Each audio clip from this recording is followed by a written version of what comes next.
سلام، با یک آموزش جدید از دوره اکسل در خدمتتون هستم. خب ما توی اکسل یه سری توابع داریم، توابع پایه‌ای هستن. اینو از این نمیدونم از یک اکسل بودن توی این برنامه یا چه زمانی اضافه شدن نمیدونم، ولی اینا توابعی هستن که خیلی مورد نیاز ما خواهند بود در کارهایی که با اکسل داریم و البته روز به روز جدیدتر میشن و توابع جدیدی میاد، شاید جایگزین اینها بشن، ولی دونستنشون خیلی بهمون کمک میکنه که ما بتونیم کارکرد خوبی رو با اکسل داشته باشیم. یکی از این توابع سام هست که من توی این فایل میخوام در موردش صحبت بکنم. سام مخفف سامیشن به معنی جمع هست، یعنی ما میتونیم جمع زدن یک سری اعداد رو با این تابع داشته باشیم.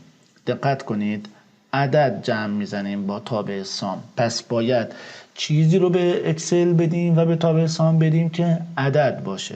ما توی اکسل شاید اینو گفته باشم قبلا چند نوع کاراکتر داریم، عدد داریم، متن داریم، تابع داریم و توی اکسل توی تابع سام ما با اعداد سر و کار داریم و حالا خروجی توابعی که به صورت عددی هستن. یه مثال بزنم. من این جدولی دارم، فرض بکنم که من میوه فروش هستم یا چه میدن مغازه دارم یا اینکه یه حجره دارم توی میدون بار، یه سری میوه دارم، یه مقدار مشخصی دارن این میوه ها، قیمت مشخصی دارن که البته این قیمت ها خیلی تخیلیه این کلا رندوم هست، هم مقدار هم قیمت رو به صورت تصادفی انتخاب کردم. حالا من میخوام به چند تا سوال جواب بدم. اول میخوام جلوی هر میوه توی همون ردیف مشخص بکنم این مثلا نارنجی من چقدر میارزه، پرتقالای من چقدر میارزن یا نارنجای من چقدر میارزن. همینجور برای تمام میوه ها این رو بنویسم. مثلا من 80 کیلو از دیل دارم، قیمت هر کیلو 7000 تومان، میخوام ببینم کلا چقدر میارزه. خب یه ساده است دیگه، یه ضرب خیلی ساده، این عدد در این عدد ارزش اون میوه رو به دست میاره برای ما. و میخوام حالا این ارزش رو که به دست آوردم ببینم کلا میوه های من چقدر میارزن و کلا چند کیلو میوه دارم. این سه تا مجهولی هستن که ما توی این ویدئو میخوام در موردشون صحبت بکنیم و از تابع سام استفاده بکنیم.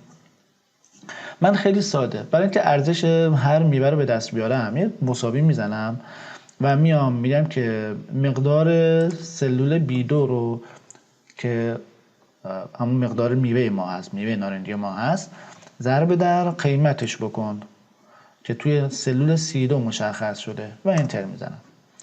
ارزش این میوه رو برای من گفته، مثلا نارنجی های من کلن رو هم دیگه 320,000 دلار تومنه، هر چی که هست میارزن. من این فیل هندل رو روش دبل کلیک میکنم، همه این محاسبات برای سلول های بعدی هم چی میشه انجام میشه. مثلا اگر الان فرمول رو بخوام ببینم چجوریه، تو این فرمولا بار کلیک میکنم، ببینید مقدار مربوط به خرمالو ضرب در قیمت مربوط به خرمالو شده و این ارزشش به دست اومده. خب این از گام اول. پس فهمیدیم که ما اگه بخوایم دو تا عدد رو تو هم دیگه ضرب بکنیم چقدر راحت این کار انجام پذیره و به دست آوردیم. حالا میخوایم بریم یه پله کارمون رو سخت‌تر بکنیم، ببینیم که کلا چند کیلو میوه داریم و کلا میوه‌مون چقدر میارزن. کلا چند کیلو میوه داریم یعنی من بعد این مقدارها رو یکی رو با هم جمع بکنم دیگه. مثلا 80 به علاوه 60 به علاوه 30 به علاوه 20 به علاوه 80 به علاوه تا آخر این کار باید انجام بدم. یعنی باید اینجا یه مساوی بنویسم، ببینید سلول B2 رو انتخاب بکنم به علاوه B3 به علاوه B4 به علاوه این همینجور به علاوه بزنم مثلا این کار انجام بدم، یا خیلی ساده تر مساوی می‌نویسم و تابع سام پرانتز رو باز میکنم. تابع سام یه تابع که ورودیش بتونه یه دونه آرگومان بیشتر نداشته باشه، آرگومان اولش اجباریه و آرگومان‌های بعدی اختیاری هستن.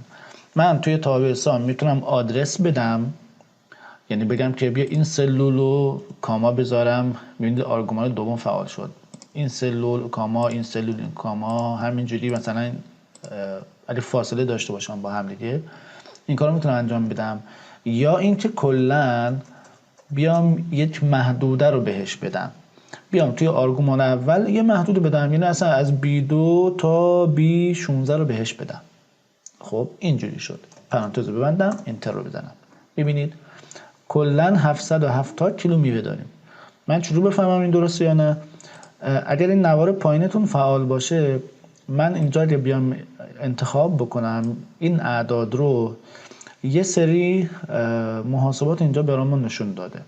یه سام داره، یه مجموع داره اینجاها که به ما نشون میده اینا 770 میشه مجموع این اعداد، همون چیزی که ما اینجا با تابع سام به دست آوردیم. یه کانت داره 15، یعنی اینا 15 تا رکورد هستن که ما با هم دیگه اومدیم انتخابشون کردیم و چون اینا همشون عدد هستن یه میانگینی هم ازشون بهمون داده. میانگین این اعداد شده 51 و 33. حالا با این میانگین و کانت کاری نداریم، فقط سام رو می‌خواستیم ببینیم درسته یا نه. پس من با استفاده از تابع سام اومدم چیکار کردم؟ اومدم مجموع مقدار میوه هامون رو حساب کردم.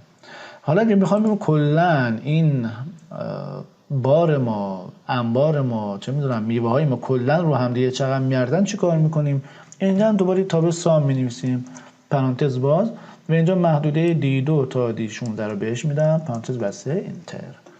4,290,000 حالا تومن این انبار ما میوه هست توش و میارزه. ما به این مقدار میوه داریم و میتونیم خب حالا دیگه حساب کتابی خودمون داشته باشیم. پس تابع سام رو یه بار توضیح بخوام بدم، مساوی می‌ذارم سام پرانتز باز، یه تابع تک آرگومانه اجباریش یه دونه آرگومانه و آرگومانای بعدی اختیاری هستن.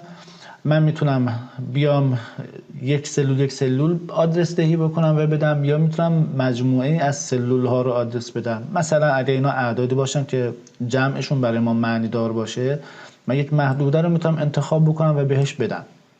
خب جمع روی اون محدوده رو به من خروجی میده. حالا باید دیگه حواسمون باشه ما اینجا وزن رو با قیمت جمع بکنیم به عدد معنی داری نمیرسیم، ولی خب یه وقت میدید شما دیتاهاتون جوری است که میخواد یه جمع یک محدوده مثلا مربعی یا مستطیلی شکل رو داشته باشید، تابع سام این کار به راحتی برای شما انجام میده. ضمن که ما میتونیم چند تا محدوده رو بهش بدیم که با هم جمع بزنه. یعنی مثلا من این محدوده رو بهش میدم، کاما میذارم این محدوده رو بهش میدم، کاما میذارم این محدوده رو بهش میدم، فرقی نمیکنه.